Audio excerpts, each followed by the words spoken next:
Twinkle, twinkle, little star,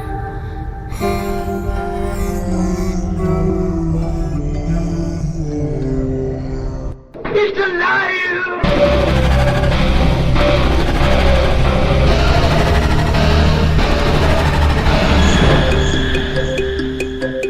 Welcome to Where the Weird Ones Are. Every time I speak, I want the truth to come out. Powerful figures in Hollywood as well as powerful politicians who are in fact not human. They're reptiles or they're lizards or perhaps extraterrestrials.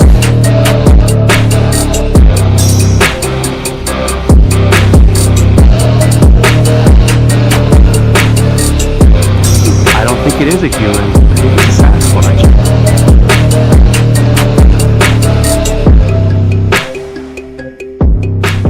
Go ahead and run. Run home and cry to mama.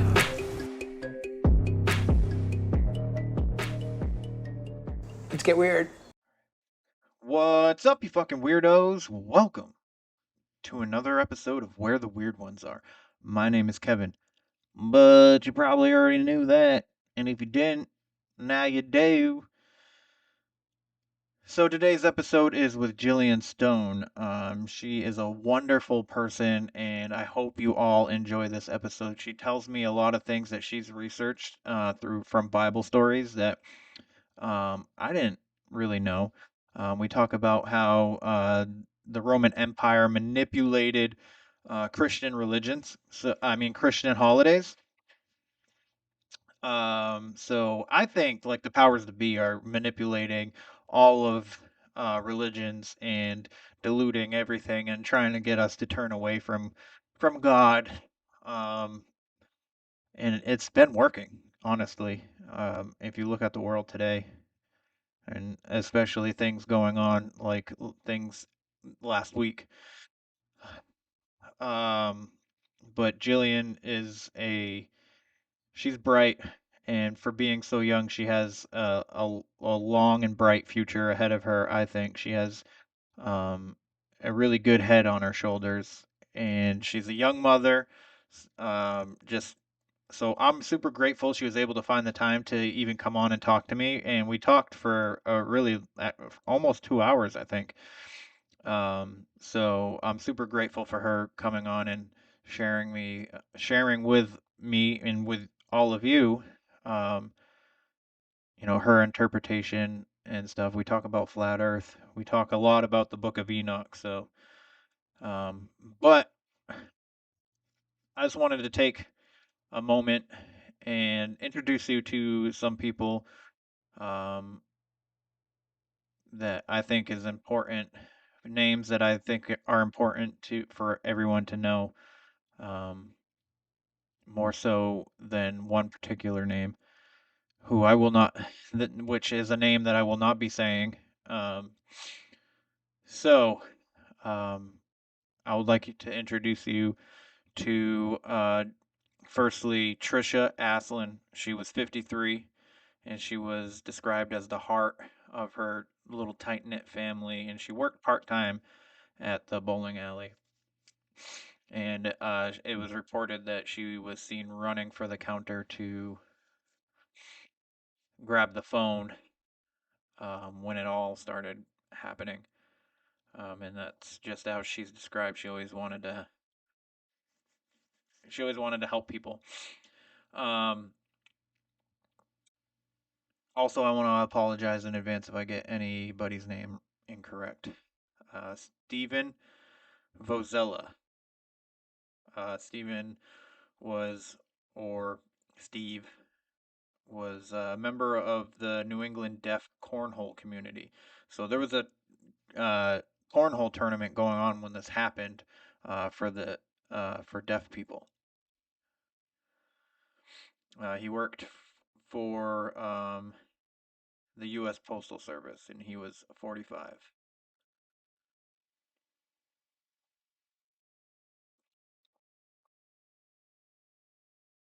And he loved playing cornhole. It was one of his favorite things to do. So, um, And then there's Peyton Brewer Ross. He was 39. He was also participating in the cornhole tournament. He loved playing cornhole and enjoyed hanging out with his friends. He was a devoted and loving father. Um, his daughter Ellie or Elle just just celebrated her second birthday 2 weeks before this happened. um, Thomas Conrad, he was 34. He was the manager of the bowling alley, and he's survived by his 9-year-old daughter. Michael DeLore II, he was 51. After making sure his wife, his mother, his children, and his dad were undercover, essentially, he charged the shooter to stop him, and um, did not succeed. I believe it was said to be that he had grabbed a knife. Um, this was also at the bowling alley. Jason Walker was 51. Brian McFarlane was 40.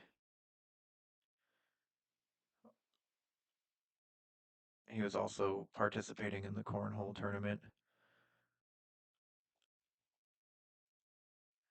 And I do believe he was a part of the deaf community as well. Arthur Strout was 42.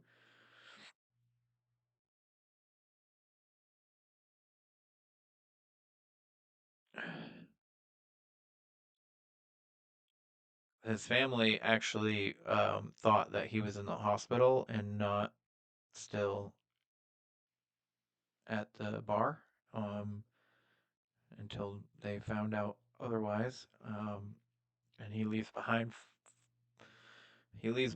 5 children. Joseph Walker, also known as Joey, he was 57.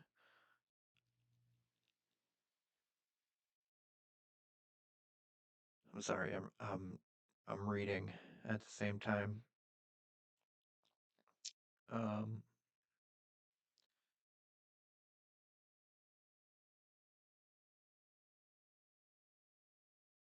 Joshua Seal, he was actually a ASL interpreter, so he was there um, to help the deaf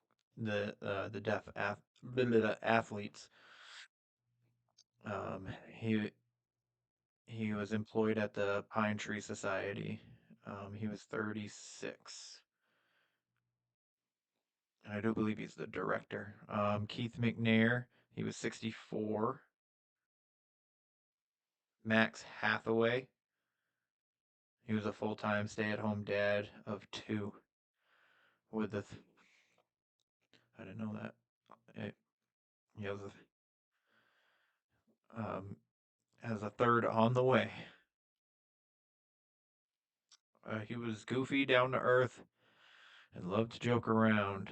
Always had an uplifting attitude, is how he is described. He was 35. I don't know if I said that. Robert Violet was 76 and was teaching a youth bowling league.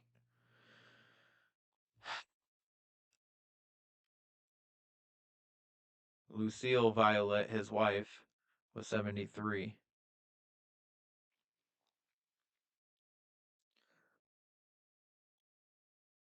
William and Aaron Young.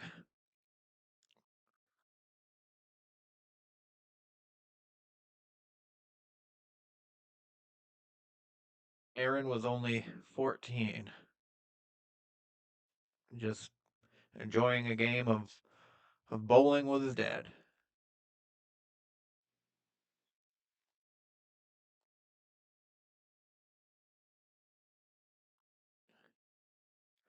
Ronald Morin was 55.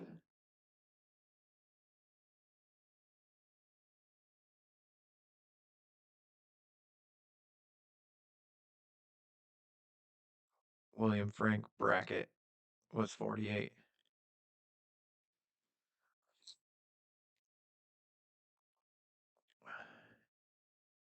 A picture with a heart on it over Lewiston doesn't fucking help anything. Um, I get people wanting to show support, I guess. But I am grateful that my friends and family that live in the area were very quick to mark themselves safe. And here comes Rizzo on Facebook so that everybody knew that they were all right. So I'm grateful for that. Um, Luckily, I'm not anywhere near there. But as soon as they couldn't find him, I knew he was going to be found dead. Um, that's what that's what happens. Either the police shoot them or they kill themselves, supposedly. Um,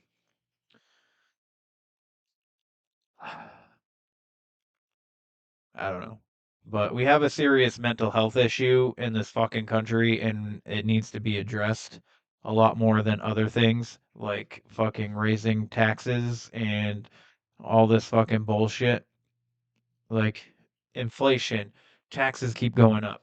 Price tags on houses, price tags on fucking food, price tags on cars. Our fucking wages are staying the fucking same, and everything is getting more expensive. Uh, like people are fucking breaking, and most people just fucking kill themselves. And this guy decided to kill other people as well, and it's a fucking tragedy.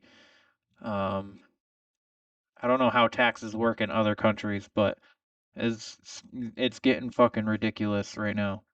Um, Fucking when I first started renting apartments, I could get a one bedroom for $600 a month. Nowadays, you get a one bedroom, it's fucking 1700. Um, it's fucking stupid. We're the only species on this earth that have to pay to live. Like, we fucking bust our asses to make money. We basically kill ourselves to make money when we're young, and then we waste all of our money to try and fucking fix our health when we get older. Like, I don't know, man. Well, anyways, I just wanted to share those names. Keep them in your thoughts.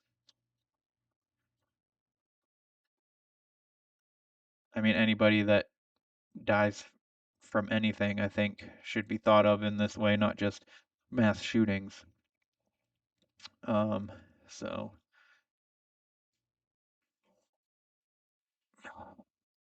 I just, I also don't understand. Um, this is how you know that the media is shit. Like, they just say shit because they think it. So, first of all, this situation is being politicized, which is fucking stupid.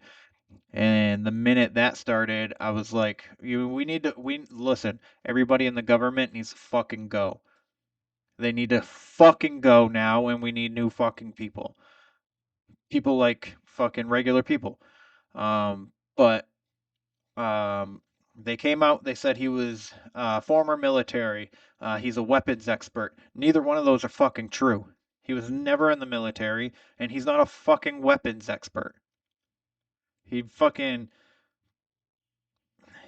Anyways, I hope you guys enjoy today's episode with Gillian. She's a fucking wonderful person. I really enjoyed talking to her. I'm definitely going to have her back on in the future. So keep an ear out for that, especially if you enjoy this episode. So do all the things like, follow, share, subscribe. That's the only real way to help this show grow. If you are interested in merch, it's etsy.com/shop/where the weird ones are. There's a bunch of designs. I have a new design being made, hopefully soon. Um, yeah.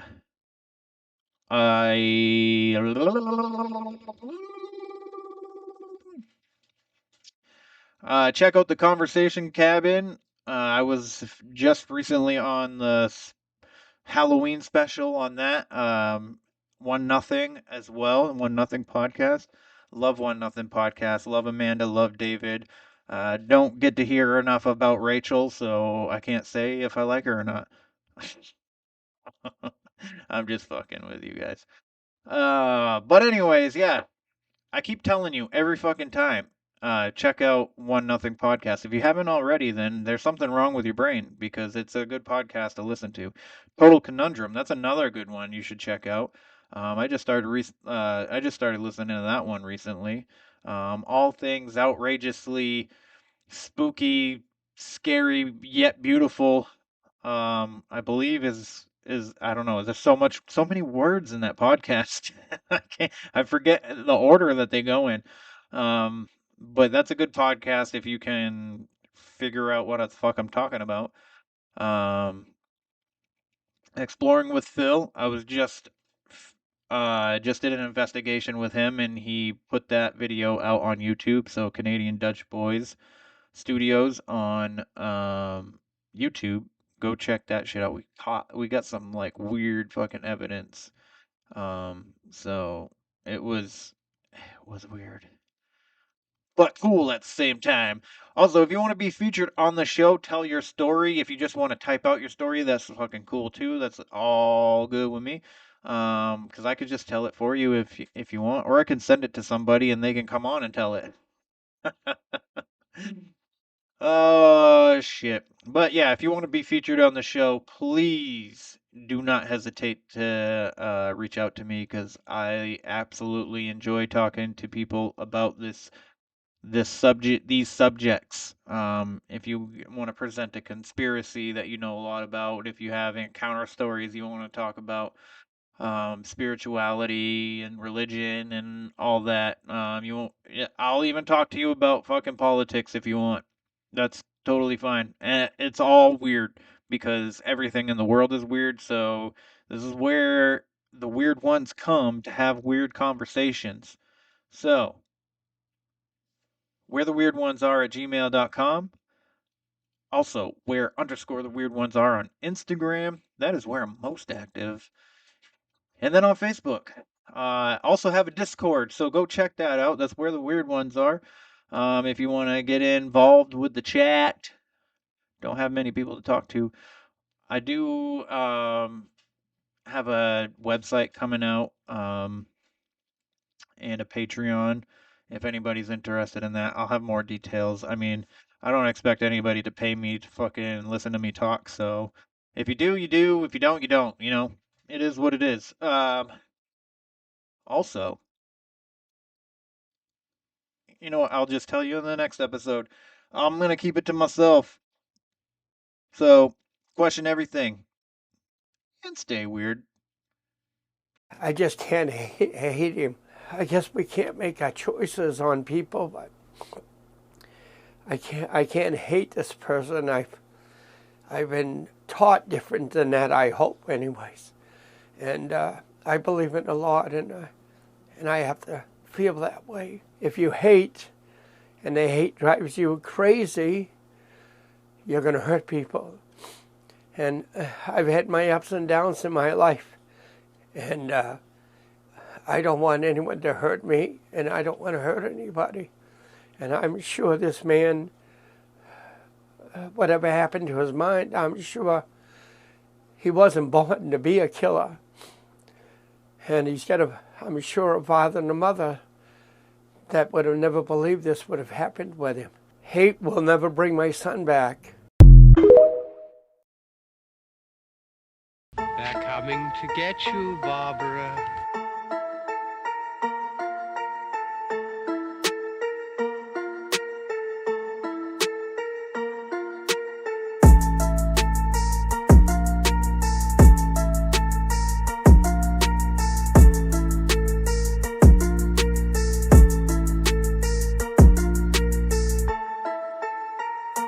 Let's get weird. Let's get weird. Let's get weird. Let's get weird. Weird, get weird.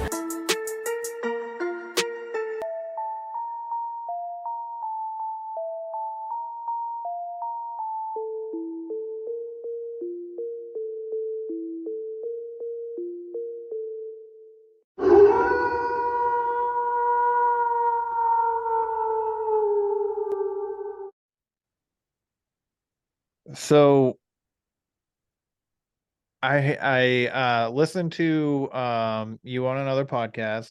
I listened to you talk a little bit before I hit record, and obviously I know um that you're basically following a path of pretty much righteousness, and I enjoy hearing people the way, especially the way you talk about God, because he's in everything and all around us at all times. Uh, I don't think there's a certain place where you can worship. I think everywhere is a place of worship because everywhere is a sign of him. So uh, I just wanted to basically give you the chance to introduce yourself and just tell everybody who you are, what it is you do, and a little bit about yourself. Yeah, well, thank you so much for having me. I'm really, really excited to be here for sure. And hopefully my little one who's on my lap currently is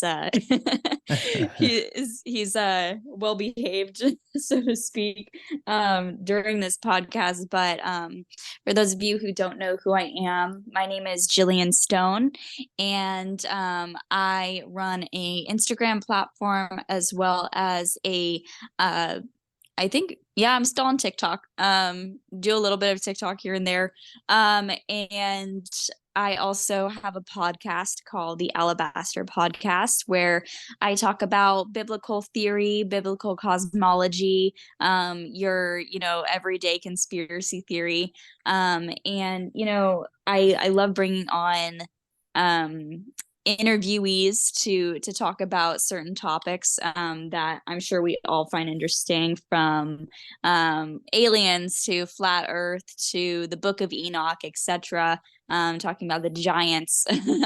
But I've been running that podcast for about a year, but I took a long 10-month break because I was focusing at that time on, my pregnancy and keeping in good health. And, now that I have had my son, it was a healthy pregnancy, healthy birth. Now that I'm a mom and able to manage things a little bit better, I am definitely getting back into the chair and recording tons of podcasts. So if you guys want to listen to my stuff, it's the Alabaster Podcast, as well as I post at least once a week on Instagram.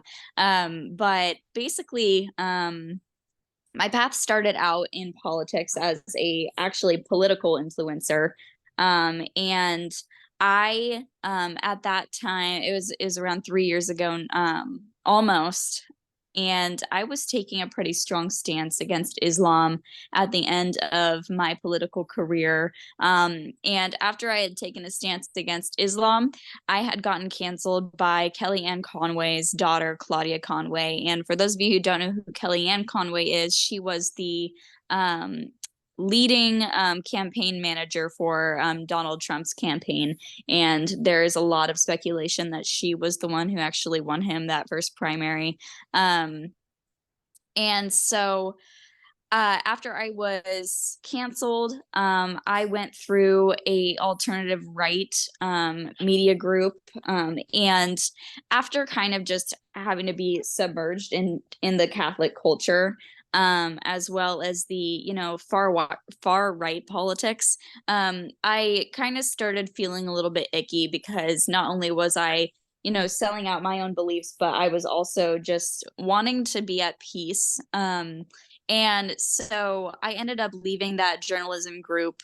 And literally the day after I found out I was pregnant. So Wow. from that time on, I had like no followers on Instagram. I had maybe like 5,000 followers on Instagram just for having it for like since 2013, just like for a really long time. And from that time point until I gave birth, I had grown over 40,000 followers, just, you know, focusing on my own stuff.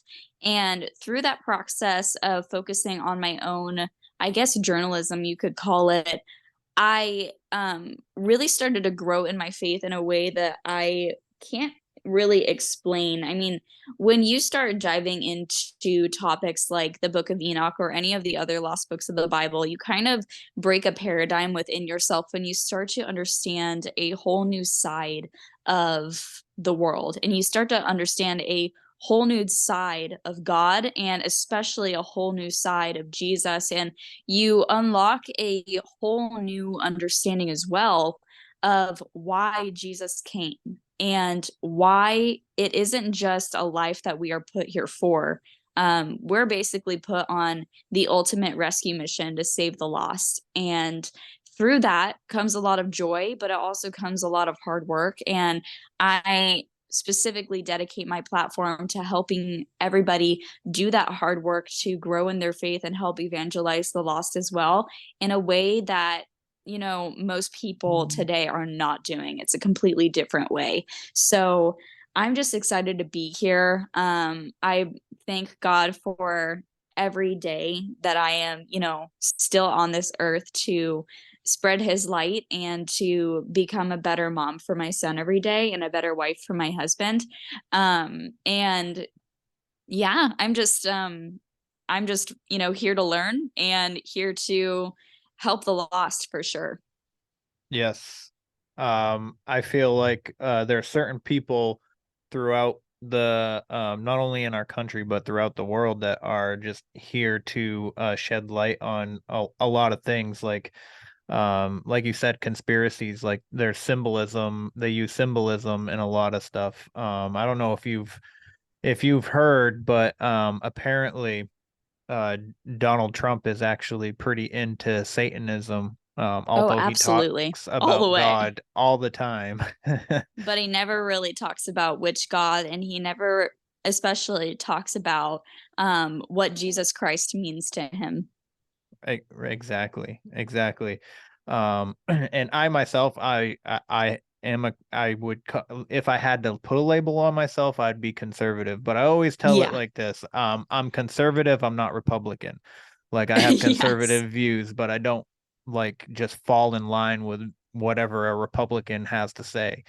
Oh yeah, absolutely. I don't even vote anymore. I actually am really looking forward to election season because I'm definitely going to be using my platform to push not voting anymore because it doesn't work anyways. No, it doesn't. I mean, it's electoral colleges anyway. Like it's not they just they take in account our votes, but technically our votes don't matter. Do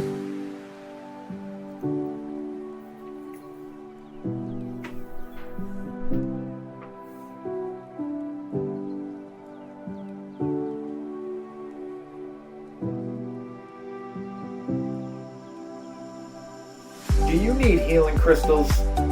Do you need to get your chakras aligned and heal your mind, body, and soul?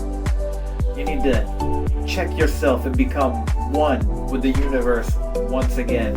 Then I suggest you head on over to www.etsy.com/shop/heal with Christina.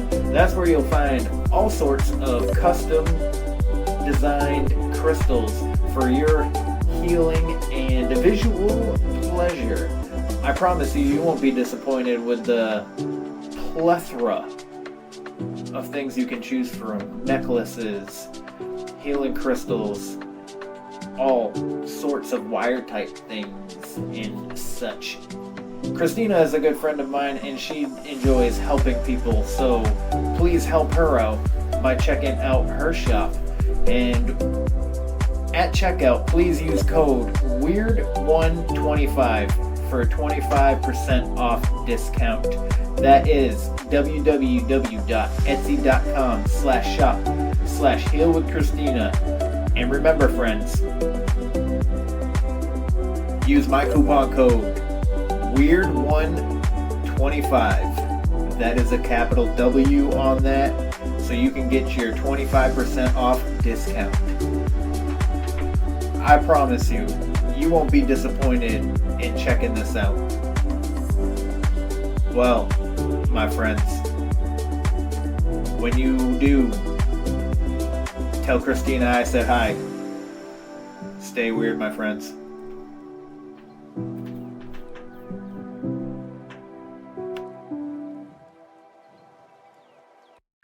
Yeah, it's really interesting what's written in there. Yes. Yeah. So and then everybody's all up in arms about, oh, this election was stolen, this election, every election has been stolen. Yes. But for some reason, YouTube won't let you talk about this one being stolen. Oh yeah, it's really strange for sure. Yeah. So there's a few books that have been lost in time, and Book of Enoch, I actually read it. Okay, cool. Awesome. Yeah, and it was a while ago, so but I do remember quite a bit of it. And I remember that this archangel Samuel, and he's described as having being covered in eyes. And I noticed that a lot of like symbolism in today in Hollywood, in politics and stuff, it always has something to do in the government, and always has something to do with the eye. Mm-hmm. So I was curious if you had like any like insight on like the eye. So yeah. So the all-seeing eye, or evil eye, Illuminati eye, I have personally in my research traced it back to a fallen angel that actually is mentioned in the Book of Enoch. And his name goes by Barakijal.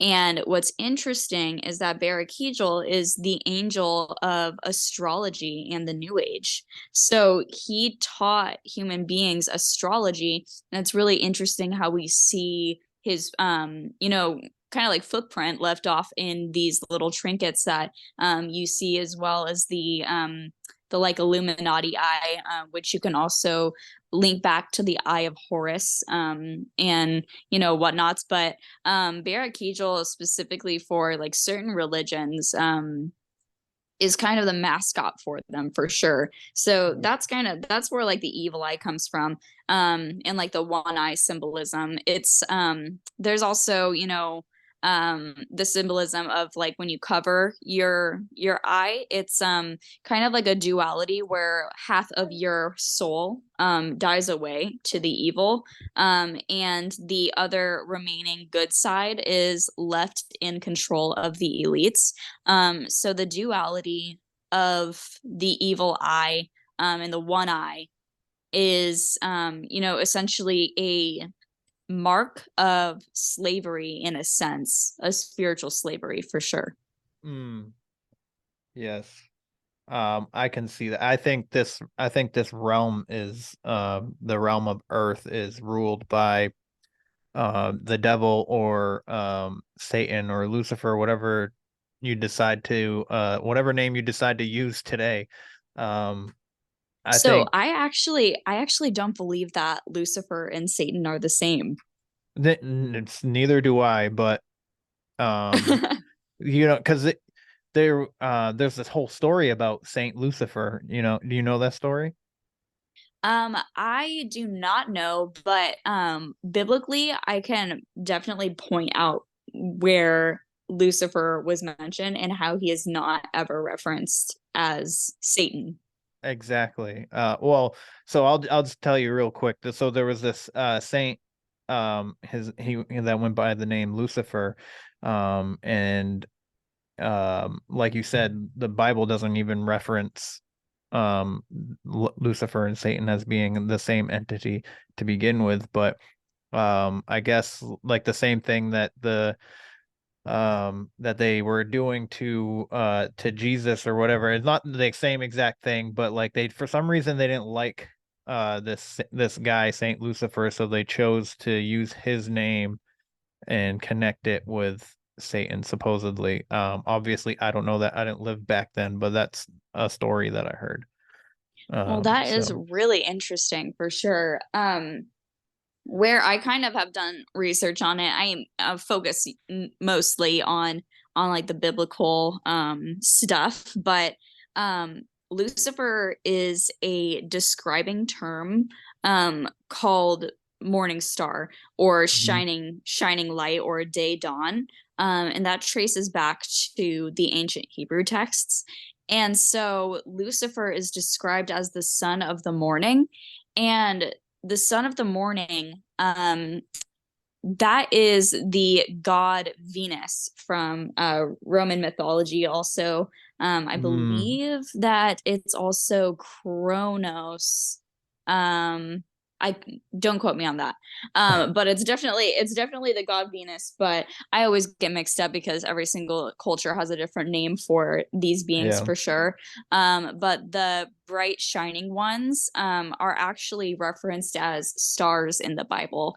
And Lucifer's daddy, Venus, was a throne angel known as an Ophanim, which are the stars that you see in the sky.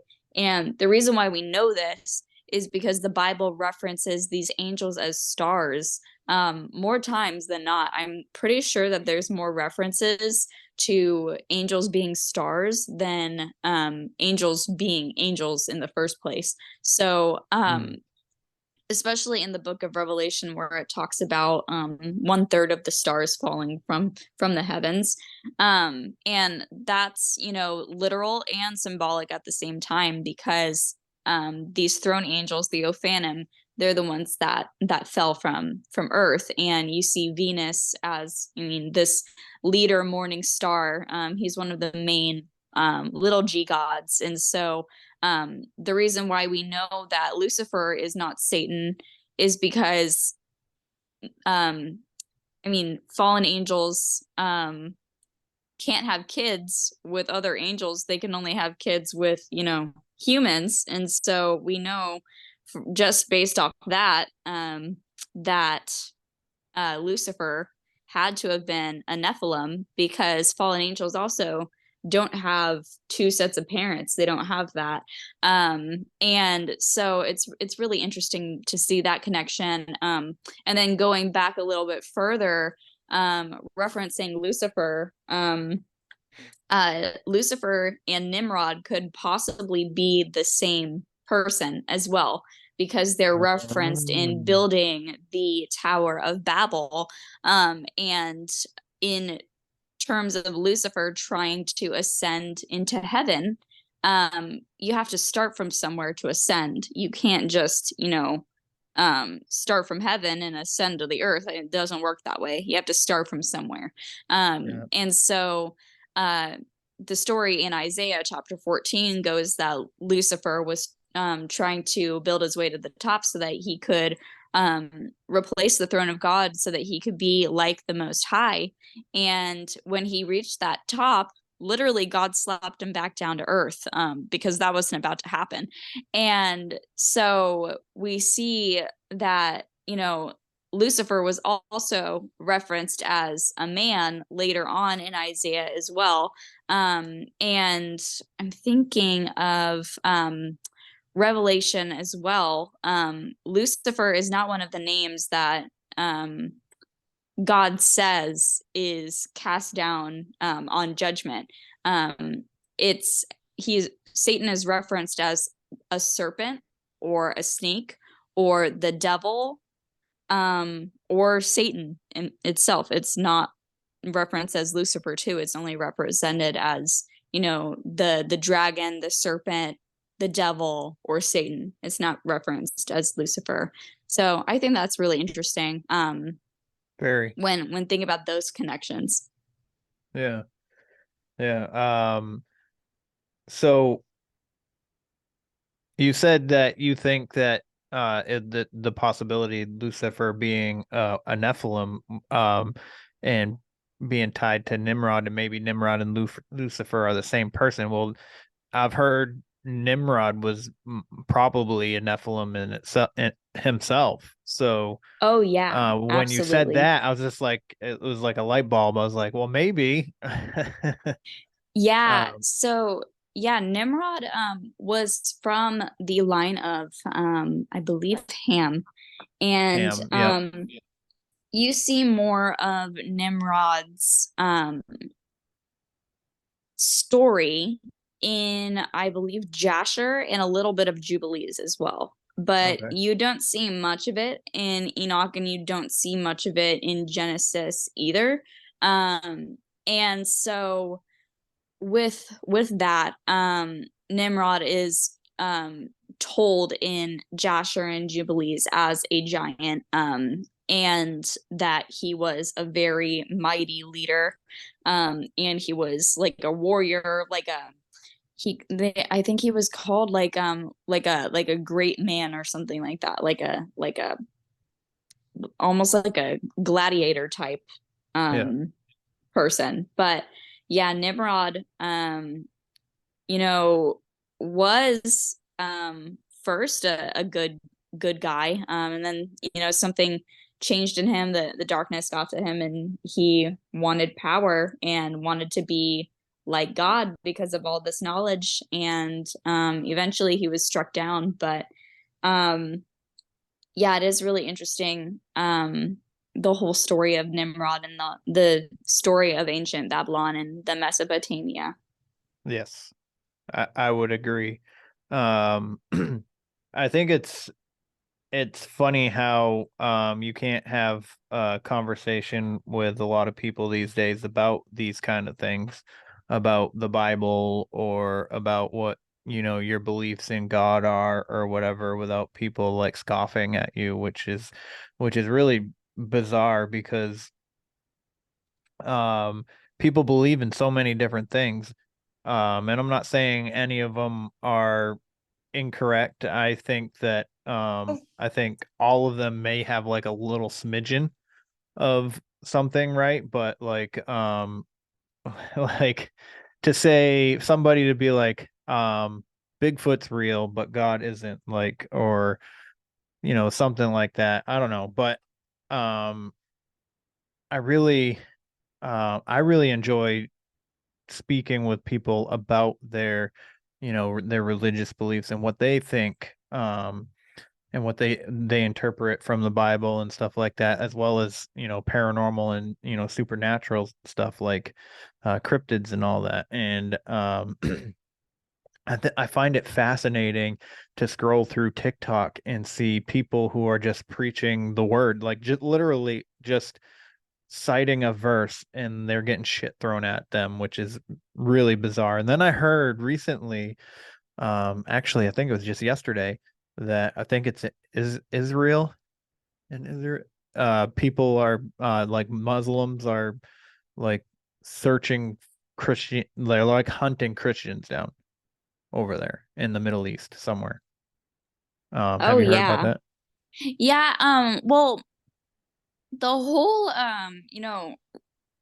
I guess crusade against Christians, um it's been around for thousands of years, since Yeah. the first century church. I mean, since Jesus, really. Persecution of Christians has come from both the Jewish side and the Muslim side.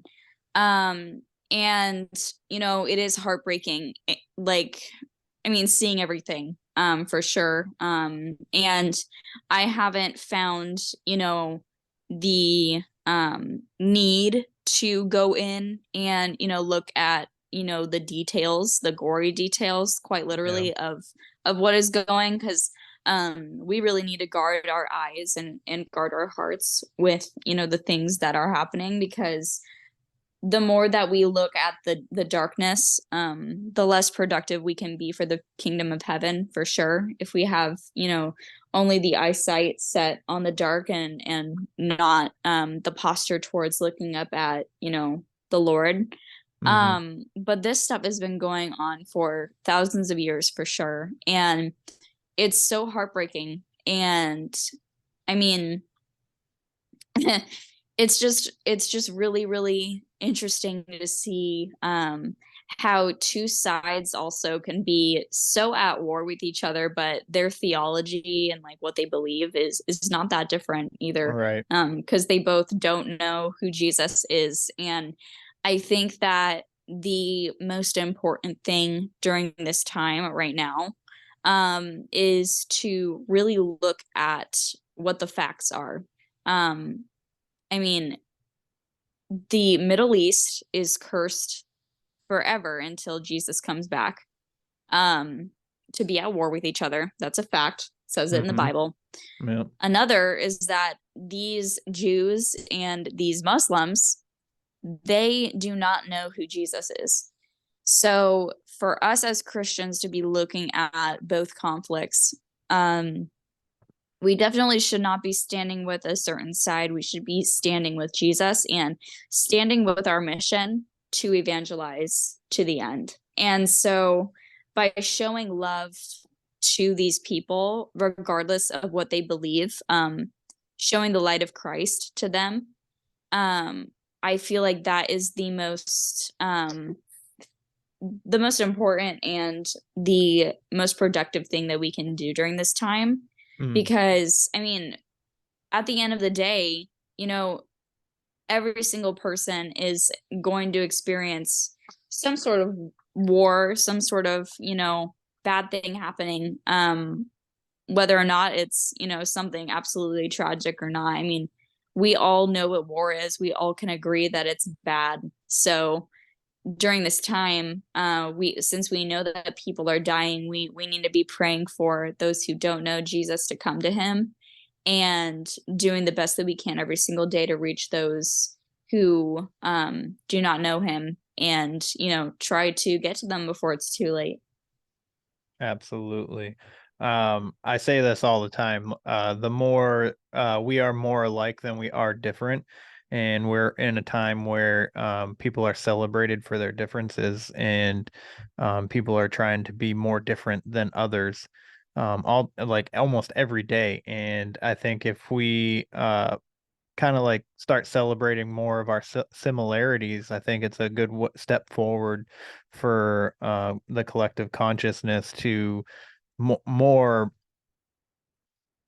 basically harmonize as one, and that way that we can ascend as the human race, because there's no race, there's no there's no race other than the human race. We're all God's children, and no matter what you look like, we're built the same, and a lot of our insides. And I like to say, I don't care, what you do with your life, as long as you're not hurting anybody, especially children. Other than that, like, nobody cares what you do. Just be a good person. And there's no reason why we all can't get along. You know what I mean?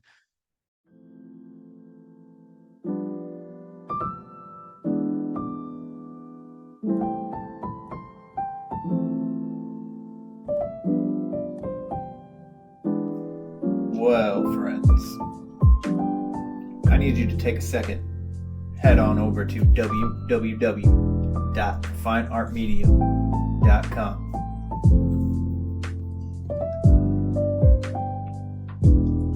Emily is a medium, a working medium at that.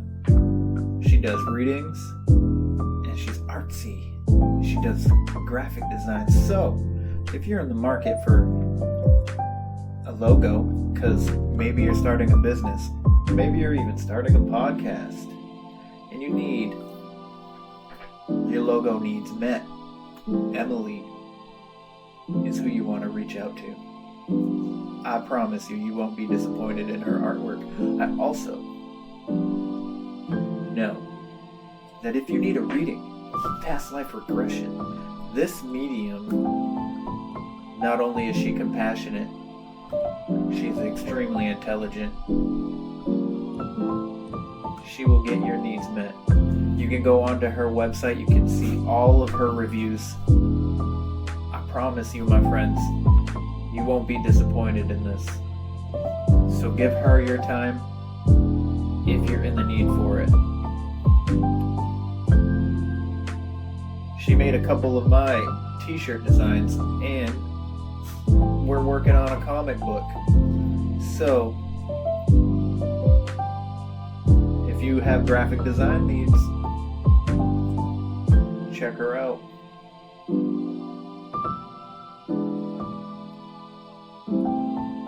As always, my friends, stay weird.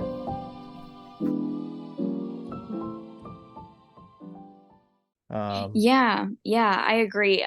This world definitely has a broken heart problem, and I feel like the more that we can show people that Jesus is the only one at the end of the day that can mend those broken hearts, and show them that there is such a better life out there for those who are struggling.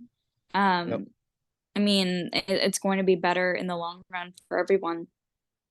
Yes, I agree. Going back to the Book of Enoch, why do you think that they chose not to leave that out of the Bible? Well, I believe that there are a few different reasons. One being, the quotes that are, prevalent in the Bible, that different scriptures in the canonized Bible, they've obviously, copied and pasted a lot of books from them. I think that one specifically, being like the flat earth, Enoch talks about the flat earth a lot. And I believe that the Book of Enoch was actually canonized up until the 1800s, if I'm not wrong. And I believe that, during that time as well, you had like the Theosophical Society going on that, wanted to invoke I think it was like the 9-step program or something to, destroy the Christian household and destroy the nuclear family. And so they were implementing things like the globe theory. That's what I say anyways. I definitely believe that it's flat, but they implemented the globe theory very shortly after the Theosophical Society became a thing. And so for people who grew up in the mainstream, education system, like, I mean, I guess we all did. Most people will continue to believe the same thing because the education system is put there to basically turn people into just mush, like basically in the brain. Zombies. Yeah, basically. And so for the people like me, I was very rebellious in school.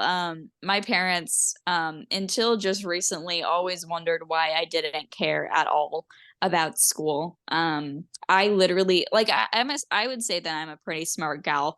I mean, but I knew in my head that schoolwork was not for me because it wasn't something that I could use in the day-to-day, life outside of school. So I didn't do my homework. I refused to, take tests. I would, purposefully flunk classes because I deemed them as, not useful for me. And that was all of my life too. It wasn't just like, later. It was literally all of it. And everyone around me had this extreme pressure to get good grades and whatnot. And I remember talking to my friends who did get good grades. After a test, I'd be like, did you even like retain any of that information? Or did you just like memorize it to forget it after you got the A? And they were like, yeah, I can't remember anything from that test at all. And so we aren't really in school. Students aren't taught to, memorize anything. They're taught to, just recite and forget. And so I think one of those things with the flat earth theory, or the flat earth, map, I shouldn't say theory. People hearing the flat earth, that it does exist, that the earth is not a globe, especially now after that. You can see the programming there for sure. People will laugh at you, people will call you names, people will send you death threats just for, believing that the earth is flat, like a simple thing. It's not like a, do or die kind of thing. It's it's not a life or death situation. Oh my gosh, the earth is flat, I'm gonna die. It's not like one of those things. But the reaction is so strong that you can definitely see the programming that has been implemented there. So that's one of the reasons why, the Book of Enoch was, not canonized. Another one is that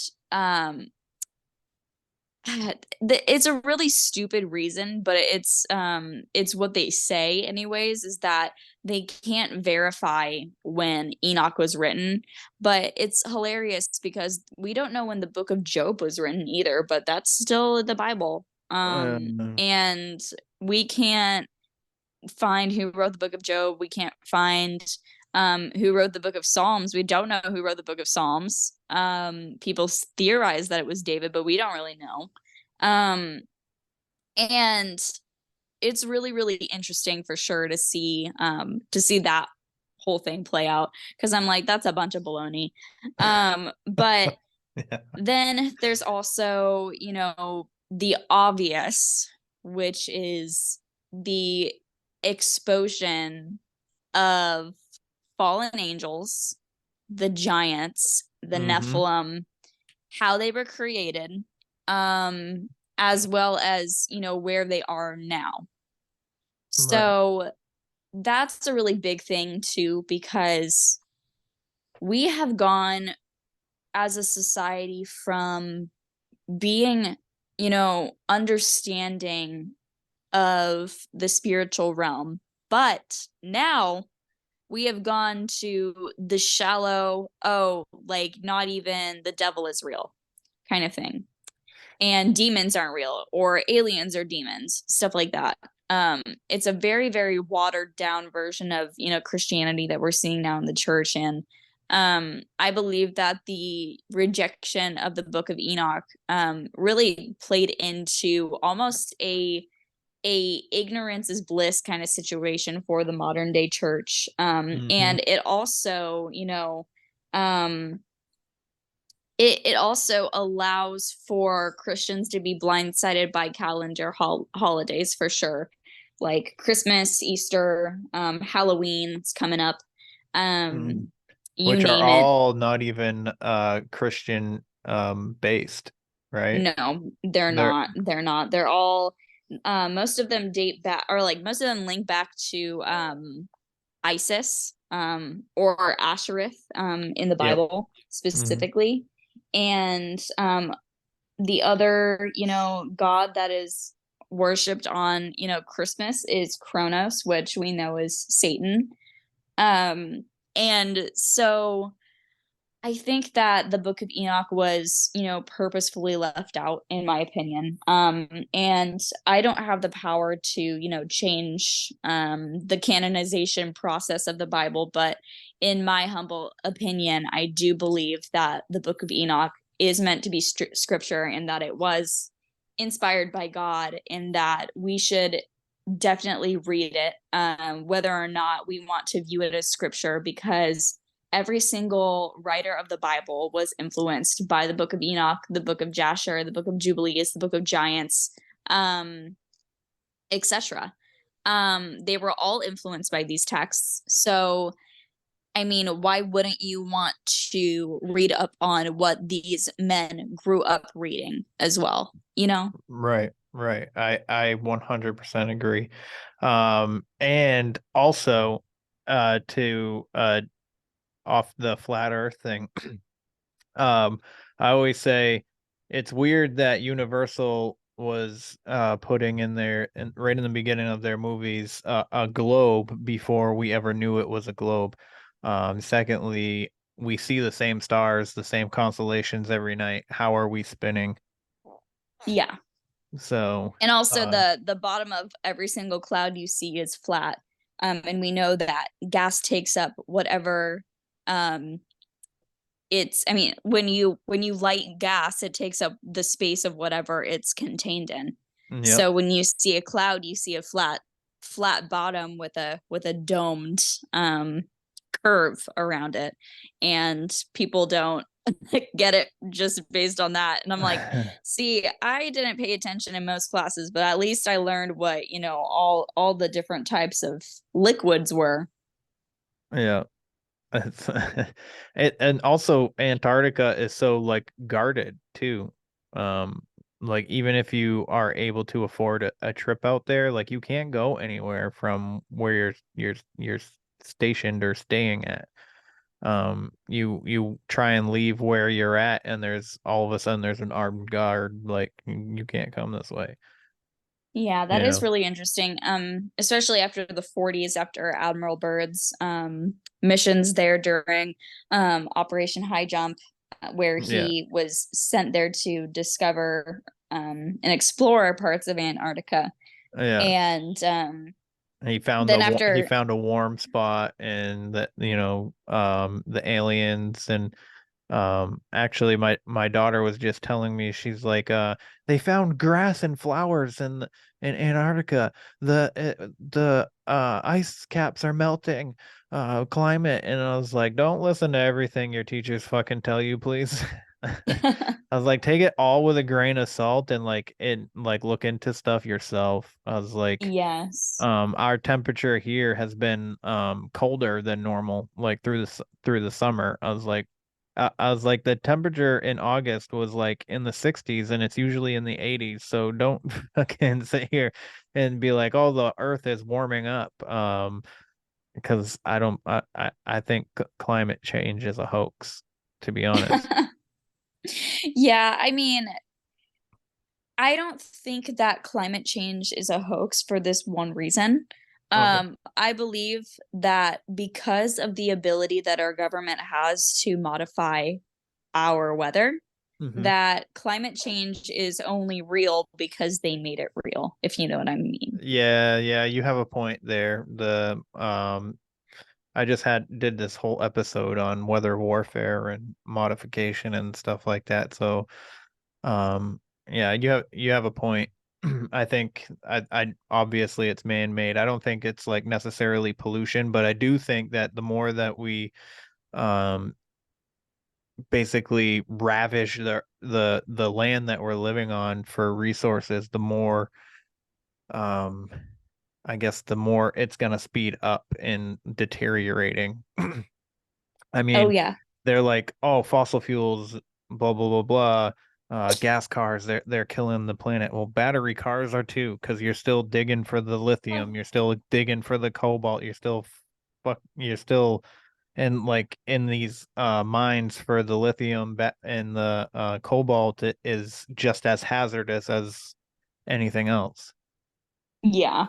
And Yeah, especially I think it's in the Congo that they're doing it, and it's basically slave labor. There's women walking around with babies on their back digging with like these little utensils for cobalt for the batteries in the cars. Interesting.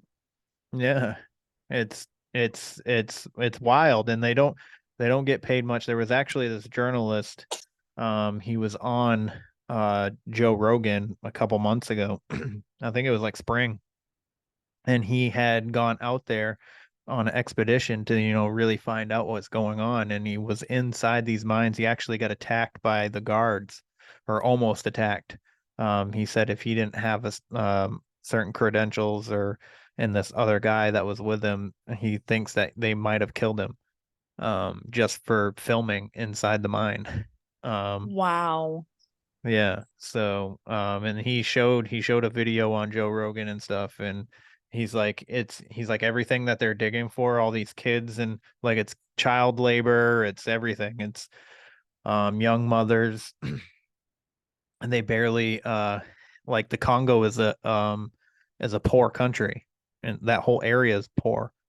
But the companies are making bank off of the product that they're getting from these mines in this area. And like he's like, everything that's being dug from there are lighting up your laptop screen, your phone screen, and it's not just for the cars.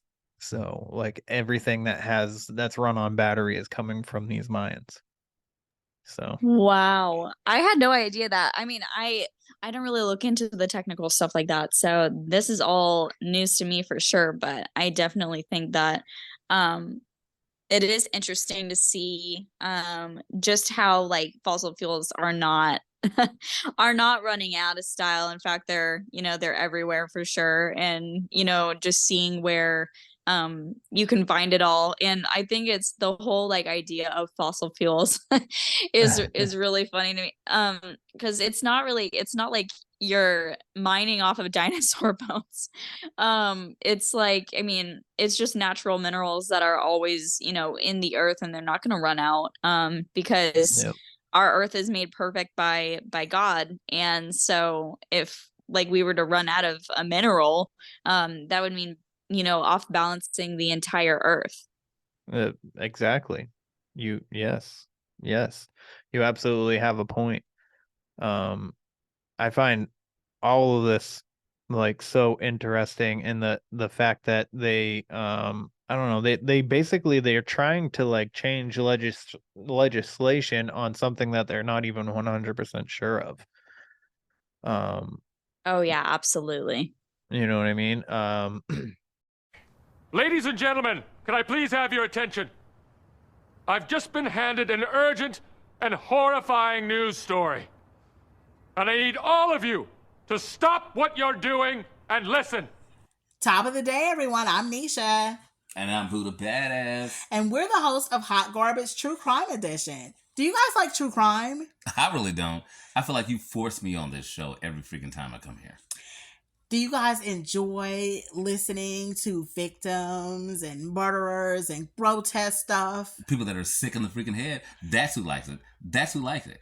Well, if you like that kind of stuff, then you should totally check us out. I mean, every single Thursday, we drop the most hottest cases, and we have fun while doing it. You drop the most hottest cases? You drop murder and death.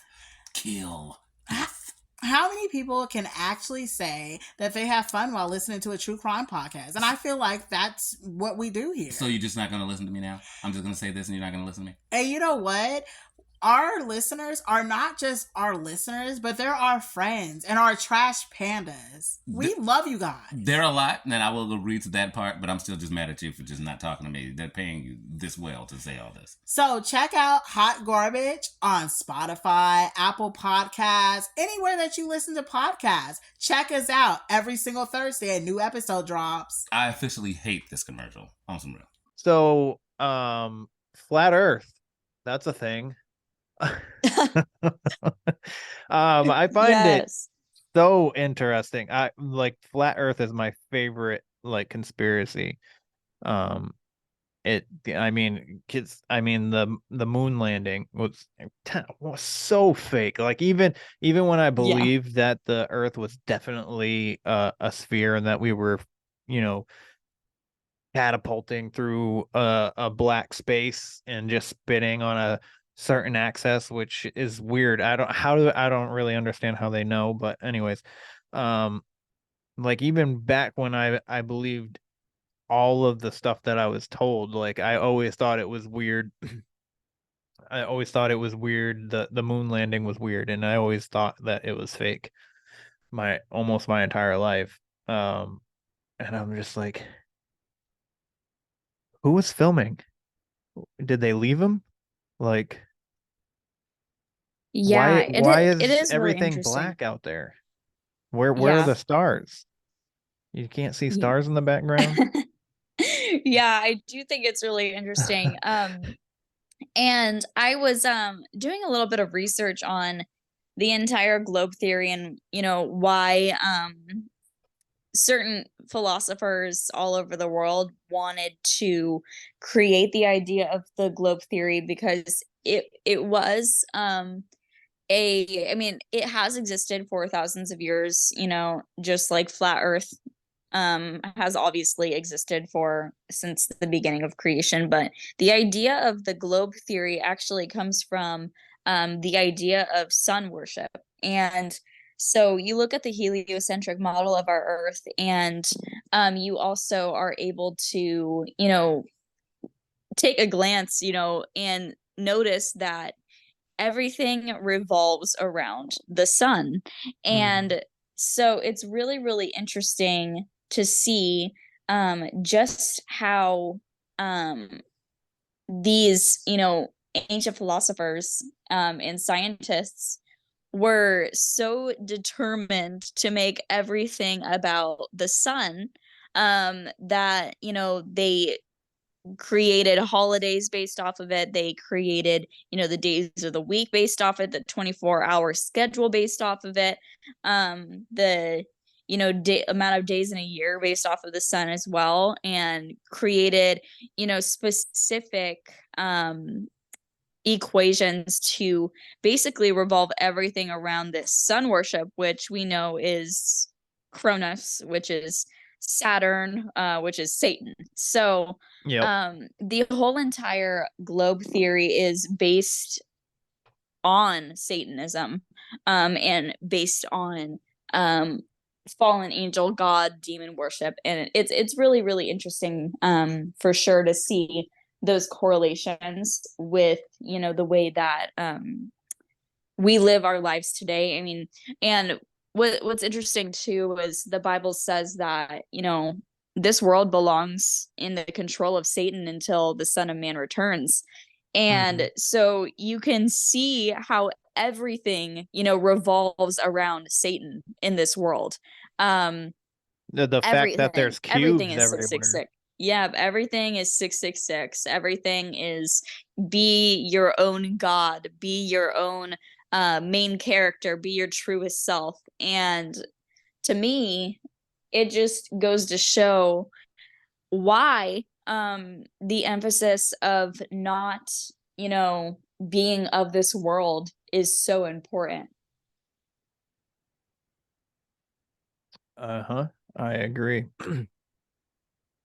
I think that we're only here, we're here for the experience, and we're here to learn something. Do you believe in the hell is the word, reincarnation? No. No. No. So no. you don't think that Jesus reincarnated like the Bible says? In what sense? I guess he reanimated is what is the sense that I get from it, but a lot of people believe like reincarnation. Which part or of the Bible are you talking? Like which Is which it the verse are you Revelations? referencing? I'm not 100% sure on verse. Well, I've never heard about that, but I definitely believe that reincarnation, or the belief in it, stems from demon possession for sure. Okay. I mean, you can see a lot of children, a lot of stories of children telling their mom that they believe that they are their grandma from, you know, 30 years back, and they recall certain memories from that certain family member's life. And I believe that you know, that would be a child experiencing demonic oppression and possibly possession as well, from an entity that has been around the generations for a long time. And that's where you see things like generational curses. And with that, reincarnation is a very Hinduistic belief system, where they believe that, you know, once you die, you just become a different animal or a different person or whatever. And it creates the idea of like soulmates, as well as like what was the word for it, but basically just it leads you into a new age belief system where you eventually base your entire life off of zodiacs. You base your entire, you know, world off of, you know, what the moon says that day. Yeah. And so for me personally, I do not believe in reincarnation. I don't believe that it's biblical. Okay. I would have to read, what you're referencing to for sure, to kind of, decrypt it for you. But I definitely don't believe that reincarnation is a thing. I believe that whoever is experiencing memories that are not theirs, should seek either psychological help or, seek deliverance for sure. Yeah. Because I've only heard it referenced to. I've never actually read it, so now I kind of want to read it now that you say it like that. I've always heard because that's basically the holiday Easter is based on, is the second coming, is basically what the reincarnation of Jesus Christ is said to be. Oh, that's interesting. Do you mean like the resurrection of Christ, or do you mean? Resurrection, yes. Oh, okay. Resurrection. Yes. Obviously. Yes, the resurrection. What Yes, Jesus reincarnation? died. Yeah, Oh Jesus my died and God, rose now again. I feel crazy.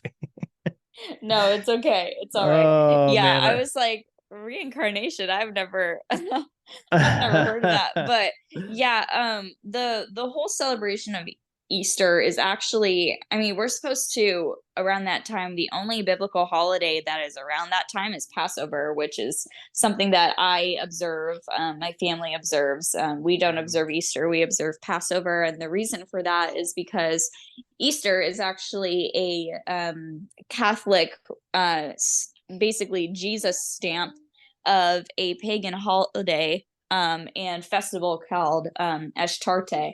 And Ashtarte was the worship of the goddess Asheroth, which is in the Bible. She's mentioned in, alignment with Baal and, I believe, Moloch as well. And she had many cities named after her. And so she is a, pagan goddess that, she's a moon goddess, and the, I guess, pagan, belief system is that she had come in the form of an egg, and she was the goddess of fertility. And so, she would require, transgender sacrifice of yourself, basically men becoming eunuchs. This is biblically referenced, where, men would, castrate themselves to look more like Ashereth, who was a, transgender deity. Well, I guess you could say androgynous deity, had both male and female parts. And so not only would she require men to castrate themselves, she would require women to, remove breast tissue. She would require, child sacrifice, and, the gist of it all. And, during that time as well, it's around that time where they would do, like orgies, and they would basically try to get pregnant so that they could sacrifice their children, around December to the sun god, which is, Kronos. And so that's where that whole, situation comes from. And so, when Emperor Constantine came into power, he was like Abraham in a sense, where he believed in God but wanted to keep all of his idols and practice, all of his pagan festivals, and still, hold on to the Ashereth totems, and sun god totems that he still had. So during that time, he had taken 900, pagan temples around, Rome, and turned them into Catholic temples, and turned all of the statues of the gods that were in these pagan temples into the, 12 disciples. And through that as well, turned all of the holidays into Christian holidays that were no longer pagan, that had the stamp of Jesus placed on them. And they also just happen to coincide with every single major Christian, biblical holiday, not calendar holiday. And I mean, we're supposed to just practice the modern, modern paganism and place Jesus's name on it, and take zero responsibility for the demonic practice that had taken place thousands of years ago. But yeah, it's really, really interesting for sure. Just to see the modern day church take such a strong stance on Easter, especially Halloween too. Like they do their trunk or treats and whatnot. It's really interesting. Yeah. It kind of sounds like, what would you say this deity was called again? Ashereth? Ashereth. Ashereth. It kind of seems like that that certain deity is running rampant right now. Absolutely. Our men are more effeminate these days, and women are turning into men, and like, I mean, don't get me wrong, like if that's what you want to do it, but like you don't know like the like spiritually what you're inviting. Oh yeah, and there are so many other words for Ashereth too. Many people know her as Ishtar. Many people know her as Isis, Semiramis,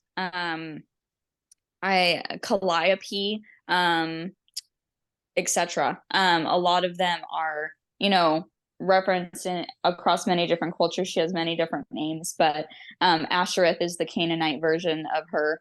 And Ishtar is, I believe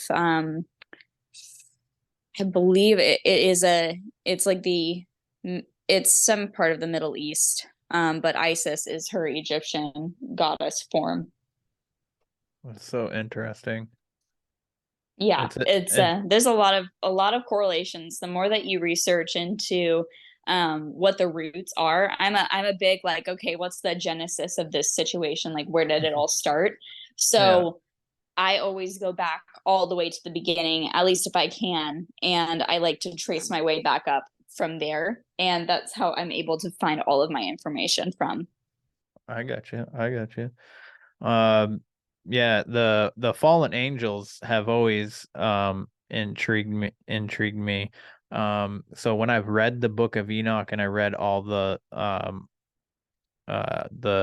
Watchers and I read their names and stuff, it's interesting and kind of weird. There is an angel who has a name, his name is like the same as my last name, except there's just a one letter missing. So his name's Saphiel, and my last name is Sapiel. So I'm only missing an H. And I've always thought that the minute I read that, I was like, that's weird. Interesting. Yeah, there's a lot of meaning behind names for sure. And I mean, across different cultures, I mean, names mean everything, especially like the modern day today where, people who get a little bit too down the rabbit hole and end up finding things that are not of God that they claim to be godly, like trying to claim the name of who Jesus is, whether it's Yeshua or Yahweh or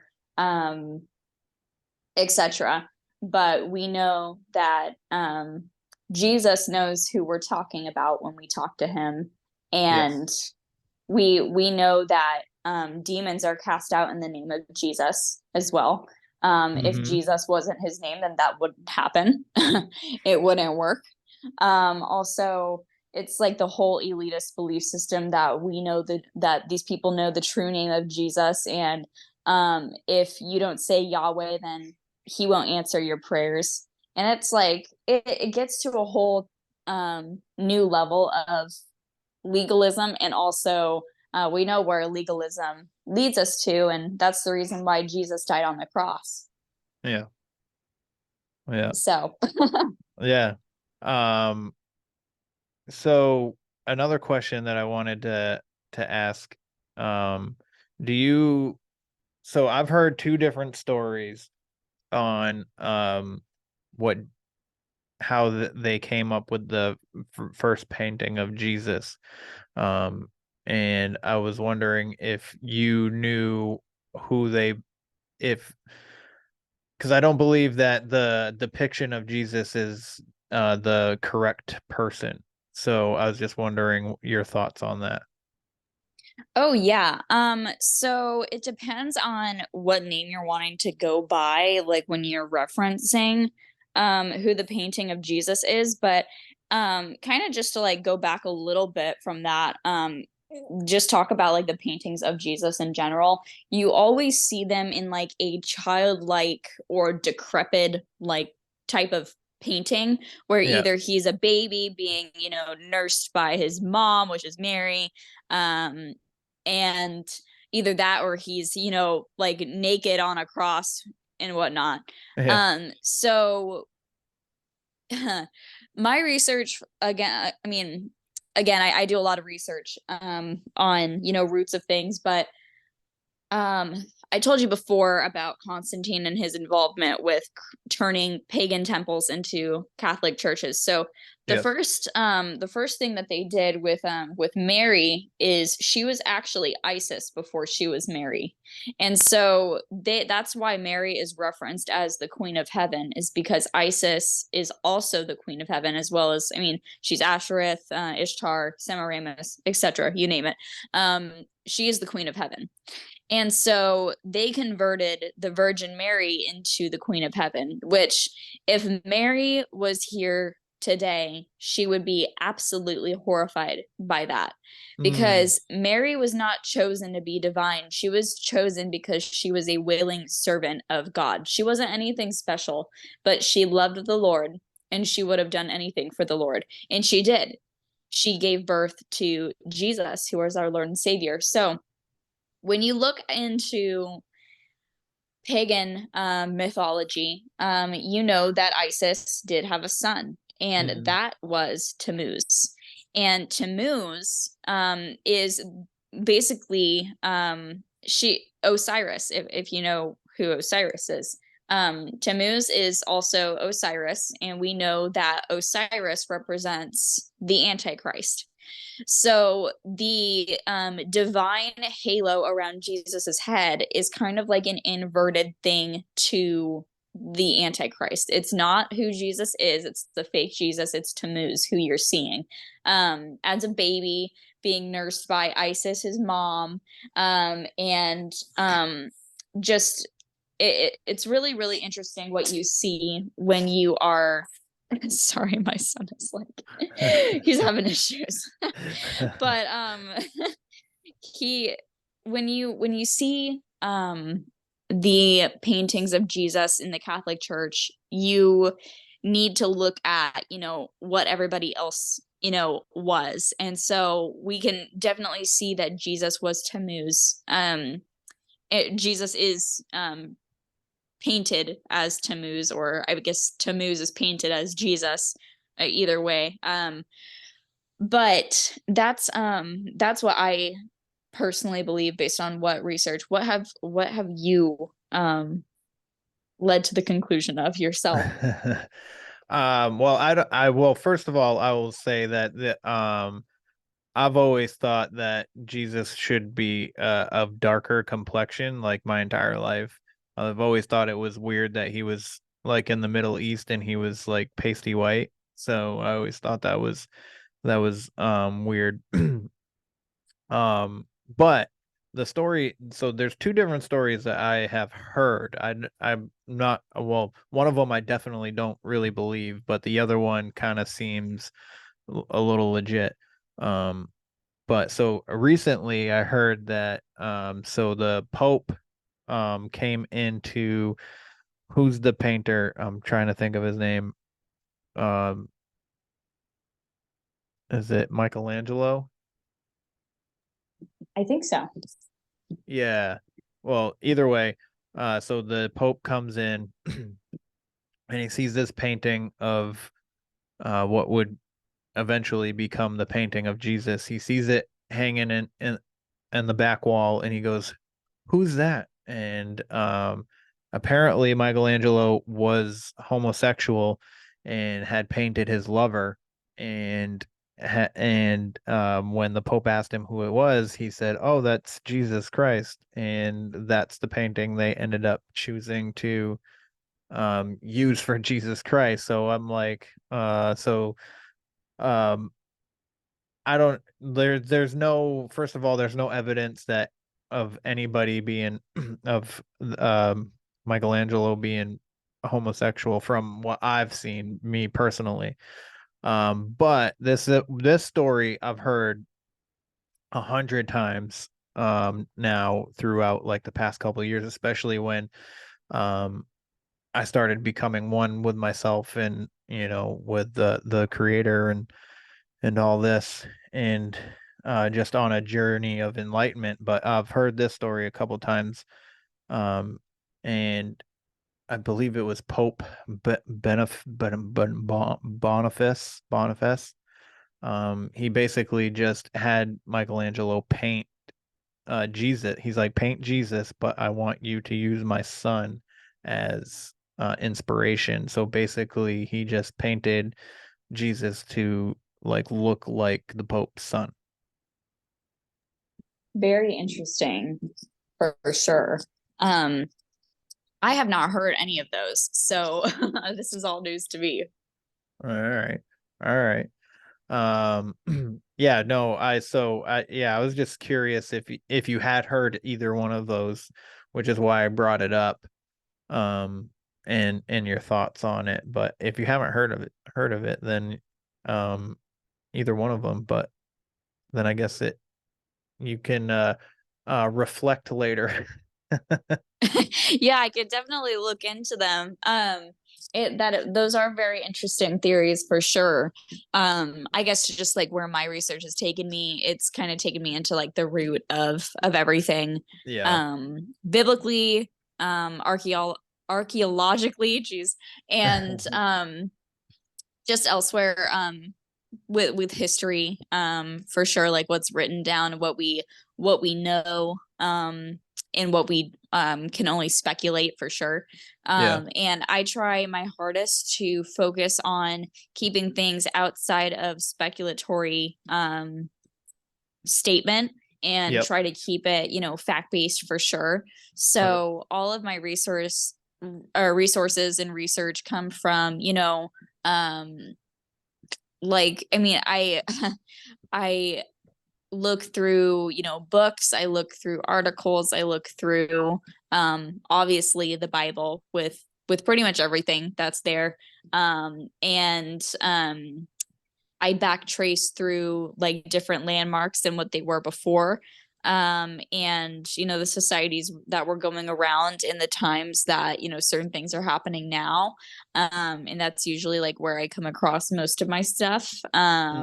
So I can definitely look into those as well, though. I'm open-minded with with anything. Yeah. Well, that I'd be interesting. I'd be interested to hear what you find too, if you don't mind cluing me in when you look into it. But I was looking into when I came across that story of the Pope's son being the depiction of Jesus. I was looking into that the Vatican, like maritime law and all this, and the Vatican actually owns us as like as stock and bond, and the numbers on our birth certificates are basically the stock and bond, and the stock is up at like 65, which is retirement age. So you got 65 years on our stocks and bonds. So they basically buy and trade stuff under our name and all that. And that's how they keep track of like children and how they use like they traffic children and stuff like that. Because from the things that I've read, things that I've seen, things that I've heard other people say, stories from other people through podcasts or videos and stuff like that. I don't think the Vatican is working for God, and I think they're working for self-indulgence and all that, and they have so much like hidden secrets inside the Vatican walls, and I would love to go into their basement someday without like being told I can't go anywhere, and I can just like roam and look at stuff and read their books and stuff like that. But that'll probably never happen. But I'd be super interested in. But yeah, so I heard that you could actually like break away from when I was looking into this, that you could break away from like from that bond, and you could be a sovereign person where you don't belong to any nation or anybody or any government body. You're your own person. To govern yourself, essentially. So Well, that's interesting. yeah, I found that like really interesting. Anton Bonacci, I believe is his name. He talks a lot about that stuff. Super intellectual kind of a person, super speaks very fluently and intelligently, much like you do. He seems to know like everything that he looks into, like he just it's a lot, it basically everything that you talk about, like he can go into depth just the same way that you do. So Oh, well, I appreciate it. I definitely don't know everything though. My journey with this stuff has only, existed for around 2 years now. And so I obviously haven't even hit like beneath the surface yet on, all this information. And honestly, the good thing about it though is that there's so much to learn, and there's never a shortage of new things that you can learn. When you look into, the truth and biblical truth and all of that. So it's very, very humbling for sure to, have so much work and awfully, you can be awfully proud of yourself looking into so much stuff yourself and, understanding, enough to where your whole paradigm has completely shifted. And so I think that, it's just it's a great, time to be alive, especially with the influx of information that you can get a grasp on nowadays and, look into and, just grow in your faith for sure.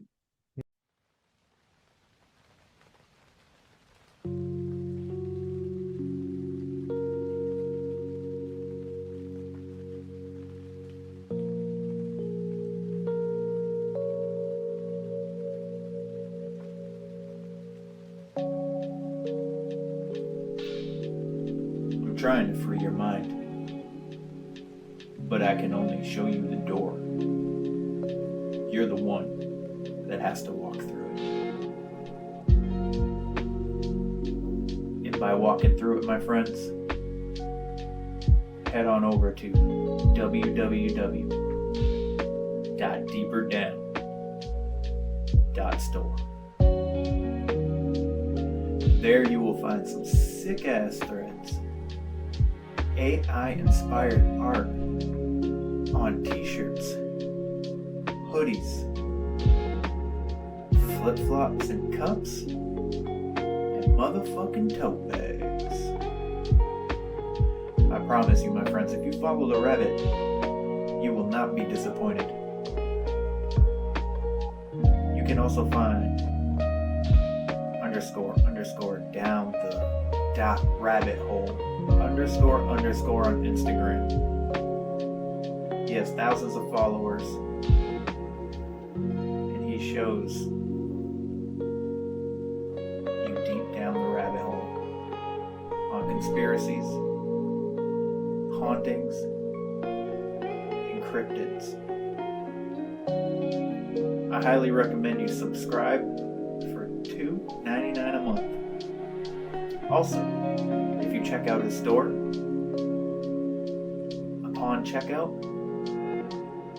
enter enter code KevinsWeird18. There, my friends, you will get 18% off of your purchase.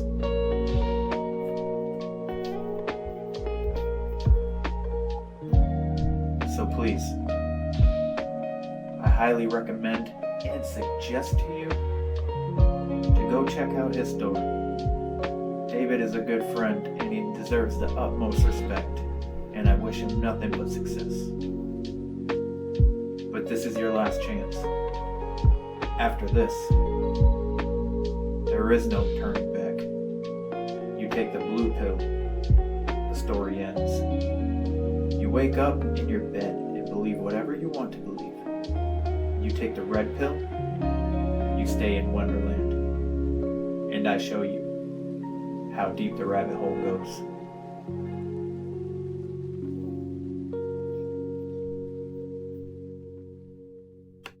Yeah. Now,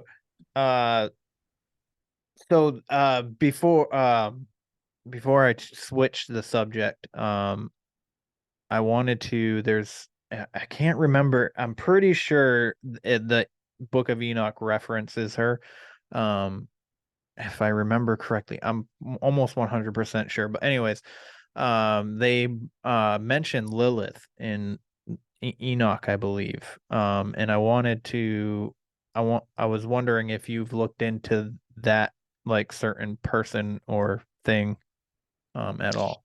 Yeah, so Lilith is actually a describing term for screech owl, actually. Okay. And so not only is she referenced in the Bible, but yeah, she's referenced I think one time in the Book of Enoch. But there's a lot of theories about her, but none that are, biblical for in my opinion anyways. Right. But what I will say is that Lilith is a real being, and that she does, she does prey upon women and children, specifically pregnant women. You can see, I mean, in New York, a whole statue of Lilith was propped up, as well as the Blizzard Studios, the video game production company. They just erected a statue of Lilith as well. And she is known as the deity of self-indulgence and fertility, or lack thereof. She's a very strong advocate for abortion, and she's linked with ISIS as well, but in a different sense. But I believe that Lilith could have been a Nephilim at one time, because she was, deemed as a screech owl that was cast out to lay rest on villages. And so I believe that she could have definitely been a Nephilim. And now she is, preying upon women's minds with the idea of toxic feminism and abortion and hookup culture and promiscuity. Very similar to a Jezebel spirit for sure. But yeah, I do believe that she was real. I don't believe that she was Adam's first wife. That's just not biblical. That is like literally nowhere in the Bible at all. But I do definitely believe that Lilith is real. And I definitely think that you could definitely target prayers against her if you are, in a situation where you are with somebody who is showing signs of that, toxic lifestyle that comes with being, oppressed by a Lilith entity. So, yeah, I definitely believe that she's real, but I don't believe any of the stupid theories that she's like Adam's first wife or anything. Yeah, I heard. Because I don't recall any of like anything like that being said in Enoch. I remember her name being brought up, but I couldn't remember exactly what it was. But I knew it wasn't like any of the stuff that has been speculated, like being Adam's first wife, but she didn't want to submit to man, so she left paradise, and then Eve was made out of Adam's rib so that she would be more submissive, and all that. And then I heard a story. It was a YouTube video that Lilith and Samuel, the archangel Samuel, were like lovers and ride or die kind of situation, and Samuel was actually the snake that tempted Eve to bite the apple, and this and that. And that's another thing, like symbolism, like the bit apple for Apple products and stuff like that. Like um it, it it's everywhere, whether people believe in this stuff or not. Like, you don't have to believe it, they believe it, you know what I mean? And they're using the symbolism, like, uh, essentially to find their tribe and stuff. So that leads me into my next question. Do you think that the world is run by a secret organization meant to keep us from ascending? I don't believe that one specific organization is running things, but I do believe that there are specific bloodlines that are put in place to usher in the Antichrist. And I mean, we have that 13 bloodline list, Yep. Briefly, but, some of them are, some of the bloodlines die off and new ones form again. It's like the cut off one head and 3 more grow back kind of thing. Yep. That you see in like movies, and you see them, I believe it was like Hitler that said that. And so, or wait, no, it wasn't Hitler. It was I think it was a Muslim leader. But you take that into account, and you see, just how deep, that rabbit hole goes. But I don't believe in like the theory of like the Jews kind of thing. I mean, I know that they own everything, for sure, most things, but also you have to look at the context of, okay, well, is this a 13 bloodline family as well? And also, are they, practicing Jews, or are they just ethnic Jews? Because we need to take into context as well the Old Testament, because in Exodus, when God delivered the Israelites from Egypt, sorry, I was like, what country? But when God delivered the Israelites from Egypt, we saw the trend that the Israelites kept going back to pagan worship no matter what. So it has nothing to do with just, the Jews. It has everything to do with these people have a heart problem, and they decided to follow the path of darkness. And now they are using their darkness to continue on a bloodline that will usher in the Antichrist, because they want a new world order. And that's another reason why I'm so big on like not taking a stance against or for a flag, because at the end of the day, these people want a new world order. They want the Antichrist to come. They want there to be chaos. They're constantly performing chaos rituals, chaos magic.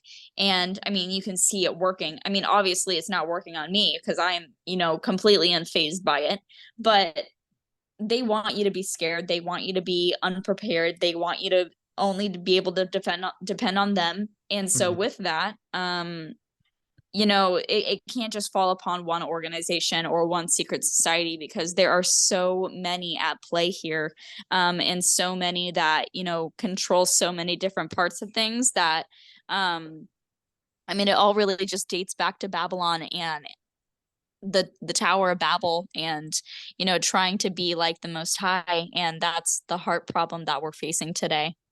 Yes, I agree. I find it funny that we share such a polar like mirror to Rome from back in the day. Right now, like, there's so much things, like pretty much everything is happening, and they were basically just doing things behind the scene, like you said, with Constantine changing everything. Like, here there's a freaking gladiator fight, here's some free bread, I'm gonna go change this temple around. and I think since the 80s we've had a Bush as president. So, and then we have Trump, which Trump is being labeled as a savior, and I don't know. I don't think he is, because and what was it? George Senior was talking about the New World Order back in the 80s, and then Clinton takes over. Clinton is related to the Bushes, and then Bush Jr. gets it and gets the seat, and 9/11 happens, which I heard that 9/11 is actually Jesus's real birthday. Oh, Or interesting. I or was mean, it 9/20? I don't know. I'm pretty sure it was a podcast that I listened to literally last week, said this woman, they had a guest on, and this woman was saying that was talking about like all this like catastrophic stuff, and how December 25th is not Jesus's birthday, because it's a pagan ritualistic holiday. It's not even Christian, like we've been talking about, and that Jesus's actual birthday was September 11th. And that's really interesting. I've never heard that before. yeah, neither have I. So I was like, what? I mean, from my research, from my research, and from biblical archaeological and historical texts, you would find that the most likely time that Jesus would have been born was in the springtime. Okay. So it was during I believe during around that Passover time. I'm forgetting which exact holiday, but it was definitely a springtime holiday that he came around. And there's also predictions that Jesus will return around Yom Kippur. So that's kind of like where my research with like the biblical side of things comes from. I would like to see like what her research on that was, like what convicted her to believe that. But for me, I always believed that it was more the springtime, and yeah, so there's nothing really more to say on that one. Yeah. Well, I'll send you the link to that podcast so you can hear everything that she said. And then you can look into her too. So yeah, absolutely. I found that whole episode of this particular because I listened to this particular podcast like religiously, and I find out things that I didn't know all the time. But like people say things and they're not necessarily accurate too. A podcast, you can say whatever technically, and you believe it's true, but you'd have done no research or whatever. So, but she seemed to have done quite a bit of research, and I'm pretty sure that's what she said. If not, if she didn't say that his birthday's on 9/11, she said that something has to do with Jesus on 9/11 at least. I know that. But yeah, I'll send you the link after we're done here before I go to bed, so you can listen and hear exactly Awesome. what she has to say. It could have been that there was a biblical holiday going along there, because you have Yom Kippur going around mid to late September, around then, and then you have the Sabbat that happens, or Sabbat, sorry, that happens in early October. So it could have had to do with those moon cycles during that time. Could have been one of those holidays that involved Jesus for sure. But I don't know if, like, I would like to see what her research would be if it was Jesus's birthday. Yeah. Yeah, I'll send it to you. But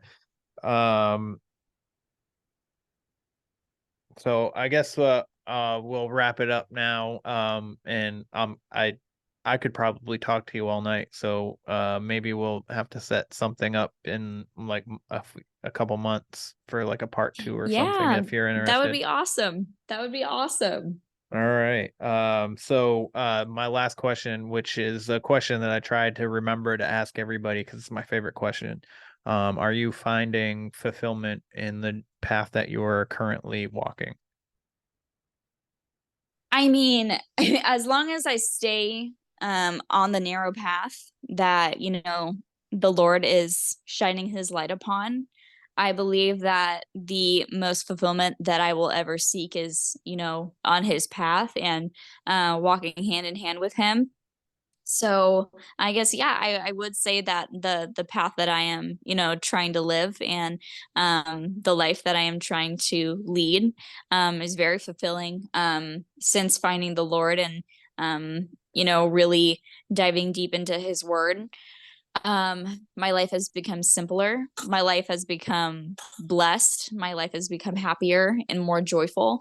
And I definitely see conflict differently. I see sorrow differently. I see even just joyful things differently. It's such a more enjoyable thing. And I feel like when you truly focus on what the word of God is and what it says, you no longer are trapped with a consumer mindset of just wanting to digest and consume everything that you see for entertainment.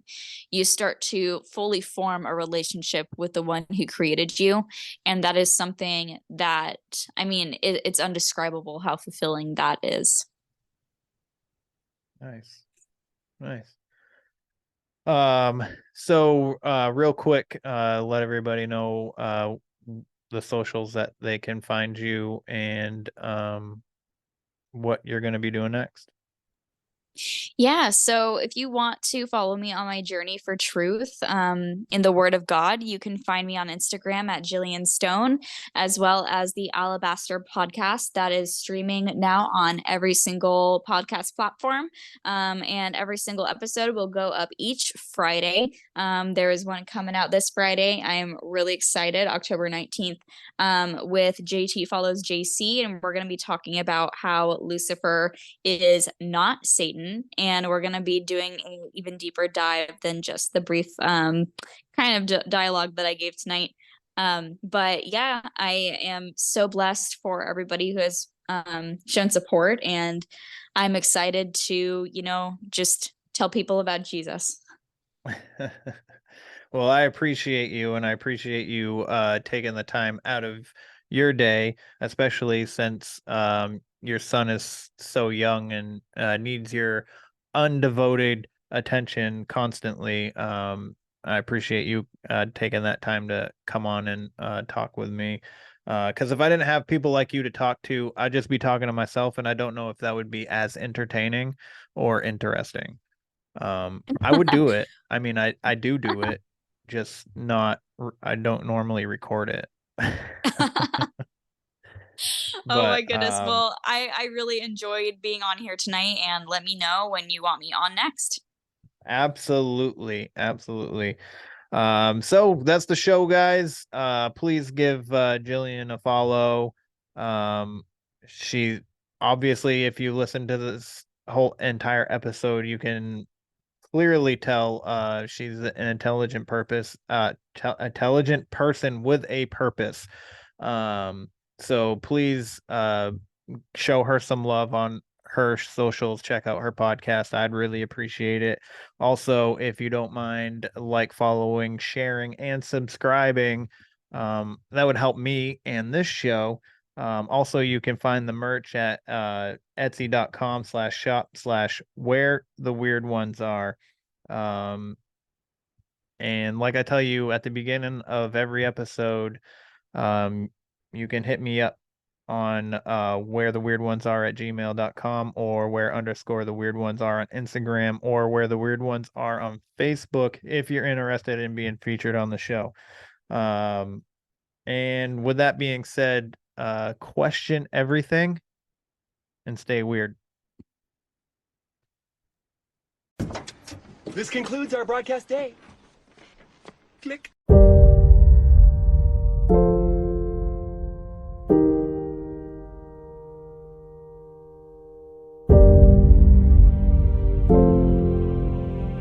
Because in the end, none of us have very long on this earth. Life is fleeting. And if you're ever distressed, cast your eyes to the summer sky. When the stars are strung across the velvety night, and when a shooting star streaks through the blackness, turning night into day, make a wish.